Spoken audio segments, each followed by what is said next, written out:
Hi guys, today I'm bringing you another tag video. Like I promised in my designer tag, I had so much fun making the fragrance tag video that I decided to make two versions of it, designer and niche. If you're interested in the designer version, I will link it below in the description. Some of these fragrances are relatively new in my collection, and I just did a haul video with first impressions / mini reviews of these fragrances. So I won't be going into details of those perfumes in this video. If you are interested in my initial thoughts on these fragrances, please be sure to watch the haul video. I will of course talk about perfumes that I've not already covered in my haul. If this is something that you enjoy watching, then please hit the subscribe button and the bell icon so that you'll be notified each time I upload a video. Also, please like the video and comment down below. I love reading your comments and interacting with you. If you have any questions, I'd be happy to answer. And if there are any particular videos that you'd like me to do, please do leave a comment below and I will be more than happy to take your ideas and incorporate them into my videos. I also have an announcement to make, which I will do at the end of the video. So let's dive in. Question 1. What is the newest fragrance in your collection? The newest fragrance would be AMYRIS by Maison France's KURKDJIAN. This is an EDP.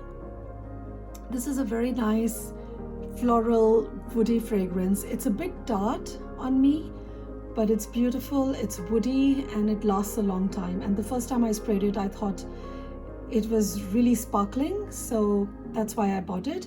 I did buy the travel sprays because I have so many perfumes, I never really go through all of them. So I just prefer the travel spray. I have this from the box behind, from the wardrobe for her. So I'm just using that one for now and I'll use this later. So all in all, you could say I have about 44 ml of this fragrance. Number 2, what is the oldest fragrance in your collection? The first niche fragrance I purchased was HOUBIGANT's QUELQUES l'original.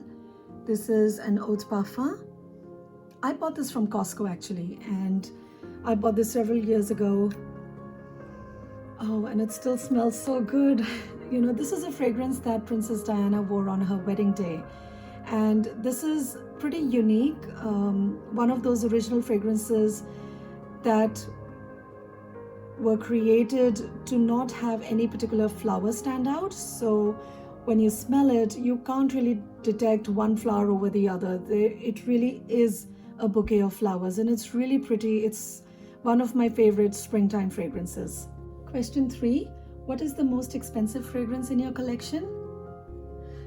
That would be Clive Christian's number 1 for women. Now this is a perfume. You know, this is not an EDP or EDT, so it is very expensive. I bought this as a part of a travel collection where I have 3 of similar sized fragrances, and this is one of them. The entire set retails for $285, and so this comes to close to $100 for just 10 ml of perfumes. It is the most that I have paid for a fragrance until now, and it is also the most expensive in terms of price per milliliter. So it is the most expensive. Now this is a really beautiful fragrance. It just smells so amazing. It's very powdery, it's floral, it's woody, it lasts forever on the skin, and I use it very sparingly. Number 4, what's the most affordable fragrance in your collection? That would be this one from SOLINOTES. This one is TIARE.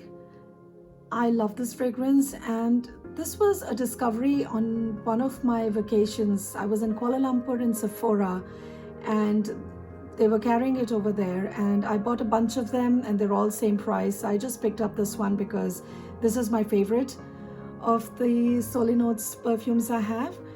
And the reason I like it is that it's really strong and it's beautiful. It has tiare flower through and through. And it also reminds me of Guerlain's Terracotta. And I missed buying that one. Terracotta is kind of like a limited edition with Guerlain. They take it out every year, every summer it comes out and they tweak it a little bit, and now it's gone completely. Now they have the Meteorites fragrance, which I haven't tried, but I remember having Terracotta on my wish list and I missed buying it. So this is a very close dupe of that fragrance, I feel. and it's really beautiful. It's very strong. And it's perfect, you know, summer floral fragrance. It's a bit too strong though for me for the summer, but I still enjoy wearing it occasionally. Number 5, what is your favorite easy reach? That would be Dior's Diorama. Now this is a fragrance that I was looking for a long time. So again, you know, a lot of my fragrances I come across when I'm traveling, you know, at airports, because airports have a much wider selection of fragrances which you don't find in department stores here. So I picked this up and I smelled it and I loved it. I don't know, I should have picked it up then, but I didn't. And so I remembered it. I wanted to go back to it. And so when Dior opened its boutique close to where I live, I went there and I tested it. I got a small sample and I thought, you know, maybe it's a temporary thing. With perfumes, you got to kind of keep wearing them to see whether you like them or not. But this was an absolute love for me. I just couldn't get it out of my mind. And also this one is very, very kind of carnal and very sensual, and it just is a beautiful fragrance. It's a fruity chypre. It is a bit similar to Mitsuko by Guerlain, which I also have, but this one is, I think, juicier. It's more voluptuous as a fragrance, and it has a bit of an indolic quality to it, which I love. I mean, this smells amazing to me, and I just love it. And I really, really recommend trying this one. And it just evokes some senses in me, and you just want to kind of take a bite into, you can imagine whatever you want to imagine, what you want to bite into, but that's what it makes me want to do. So yeah, I love this one, and this is my all year round, anytime, everywhere sort of fragrance as well. Number 6, what's your favorite bottle design from your collection? I will go with the AQUA Allegoria bottles. I think they are just so cute. And they come in different colors, and the colors vary depending on the fragrance that you have. It could be from light orange to light green to pink, and they're just so pretty. And I also like the fact that I'm able to spot them in my whole cluster of perfumes. So this is my favorite bottle design. Number 7, what's your smallest bottle? Now my smallest bottle would have to be, as of now, Frederic Malle's Promise. This is a travel spray. It's about 10 ml, and another one of the fragrances I recently purchased. It's beautiful. It's very strong because this one is also a perfume. This has spices, this has rose, and it has patchouli, but not too much patchouli, and it's very woody. It's an oriental fragrance, and it's just my kind of fragrance. I love it when I wear it. So this is my smallest bottle. Number 8, what is your biggest bottle? In terms of the quantity, it would have to be Guerlain Santal Royal. This is a 4.2 ounce bottle, 125 ml, and I generally don't buy perfume bottles this big. I prefer 30 ml or 50 ml, unless it's something that like Chanel No. 5 Low, which I know I'm going to wear a lot, and those I prefer in 100 ml bottles. Otherwise I prefer smaller ones, especially Santal Royal kinds that are already very strong and you don't need too many sprays. They really should make a smaller bottle of these, but it is what it is. So this is my largest bottle, and this perfume of course is a perfume that I have loved for years and years and years, and I only recently added it to my collection, and I'm so glad I have it. It has oud, it has roses, it has sandalwood, and it's really beautiful, and it lasts a long time. And if you like oud, you will like this fragrance. And if I look at it in terms of the overall size, I find this to be pretty big. I mean, the Dior bottles are really huge. They're not that heavy, but overall they're just like quite big. I don't know, this one seems bigger to me than this. I mean, this is round, this is a bit of an elliptical. Dior Essence is another really beautiful fragrance from Dior, and I combine it with Diorama sometimes, and they're both cheap fragrances. They're both really nice. This one is a bit more citrusy on me, a bit more chypre on me, and the two of them together are just kind of heavenly. I love them both, and I normally don't buy perfumes on an impulse, but this one was sort of an impulse purchase. I wanted to get Diorama, but I just couldn't do without it, and so I ended up buying both. This was my last year's treat to myself on my birthday, and you can see I have used them quite a bit in the last 1 year. Number 9, which of your fragrances has the best memory associations for you? I would have to go with Santal Royale on this one again, because it reminds me of a time when I was traveling. I was on vacation. My jacket smelled of this fragrance because I had tried it at the airport, and whenever I wear it, I am reminded of my vacation, and it's kind of a memory in a memory, because I remember the jacket, where I bought the jacket from, which was on another vacation. You know, I had gone to Paris, and our luggage got lost or didn't arrive in time, and so we had to buy something, and so I picked it up. And so it's just a nice fragrance, and it brings back a lot of memories, and it's beautiful as well. Number 10, which fragrance was worth the hype? I would have to again go with Clive Christian's number 1 feminine fragrance. This one is actually a pretty expensive fragrance, and I never thought I would have the opportunity to have it in my collection, to be very honest, because it's just so expensive.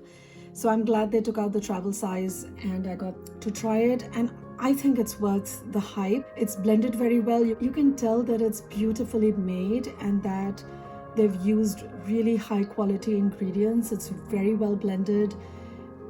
And even though you might find fragrances that may smell similar, but there is something extra special about these fragrances. They don't smell like others. Like, you know, even if you have a dupe, and I don't know a dupe for this one as of now, to be very honest. I mean, I do have a similar perfume of another Clive Christian's, but again, you know, there is a very subtle difference. And if you're into perfumes and you appreciate different nuances, you'll be able to appreciate this and why this is so expensive and why it is so beautiful and why there's just so much hype about it.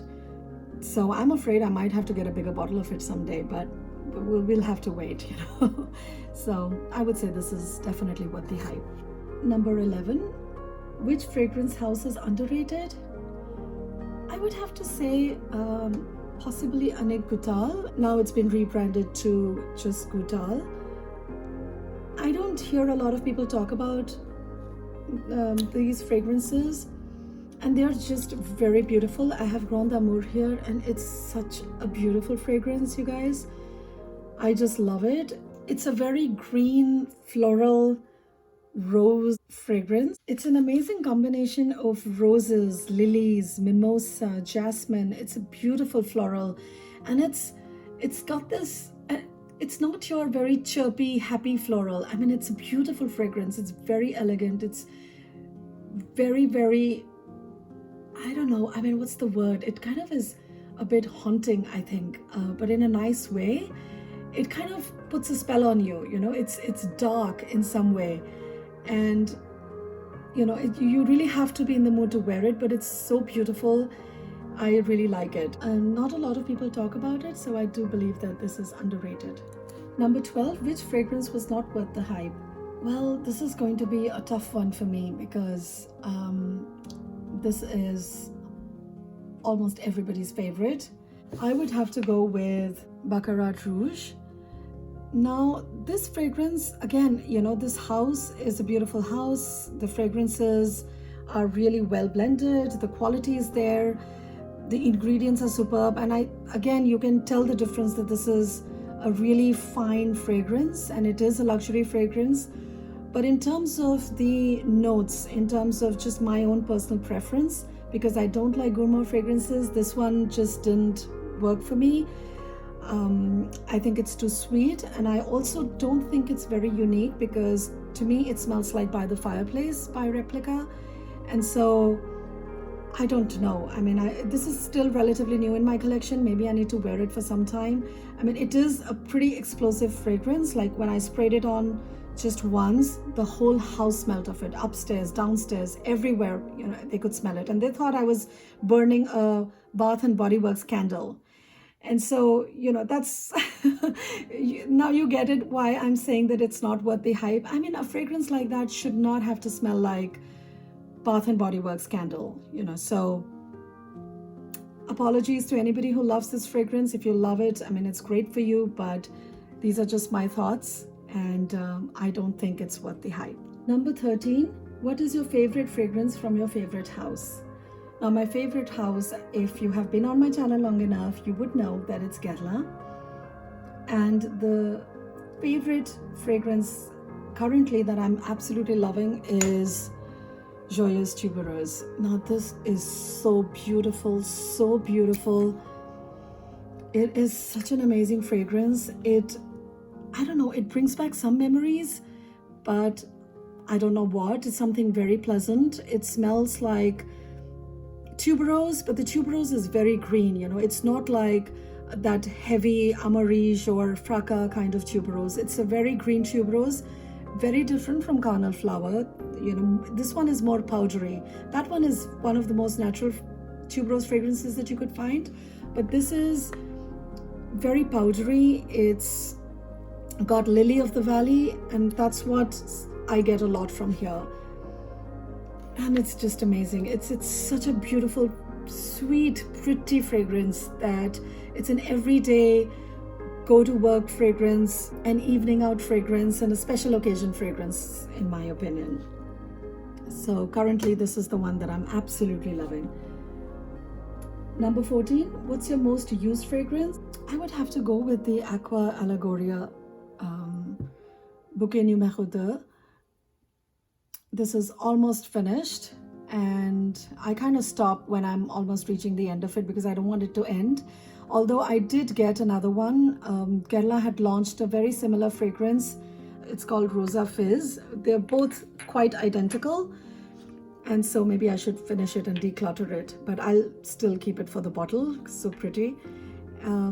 So I would say, yeah, this is my most used. Now, this is a very beautiful, fruity, floral fragrance. It smells of roses, it smells of flowers, and it's just a very happy fragrance. It's kind of like a bouquet of flowers, and it does remind me of flowers at a wedding when all the flowers are together, different kinds, and then you get this really lovely smell. That's what it reminds me of. And this one also reminds me of my vacation because I bought this in France in the same trip when our luggage got lost, and I was like, I have to have a perfume. I'm not gonna roam around in Paris without smelling good or special. I always smell good, I think, with or without perfume, but with perfume it just makes it more special. So I bought this, and this reminds me of that vacation, so I love this one. Number 15, what's your good luck fragrance? I guess I would have to go with Diorama, but honestly I haven't worn it at any special occasion where I would think it brought me luck or anything, so I don't know, but this is my very safe go-to fragrance when I can't think of anything else, so it may have been this. But I think going forward, and for me, when I talk about luck, I mean interviews, job interviews. So for that, I would have to think that it would be Rose Milano by Armani Prive. This is a beautiful fragrance. It's very inoffensive, and it's a very soft, powdery green rose fragrance, and so I believe it's very safe, and in an interview it would be great, and I think it'll bring me luck because it's again one of those roses and powdery and woody fragrances. And one of the fragrances that I showed in my designer tag was Chloe, which brings me luck, so I think this would be from the niche category, which will bring me luck, and so I would go with this one. So yeah, that was the tag. I hope you guys enjoyed it. Now for the announcement, I do want to show my appreciation to my subscribers, and I want to do a giveaway when I hit 500 subscribers. Please stay tuned, and as I will be sharing the giveaway details in upcoming videos. Of course, the criteria would be that you have to be a subscriber and you have to comment and like my videos. You may want to set up your subscriber list as public so that I know who is subscribed to me, because currently I can't see who's subscribed and who isn't. So you might want to make that public so that I know that you're subscribing, and stay tuned for more details. Take care and stay safe. See you in my next video. Bye bye.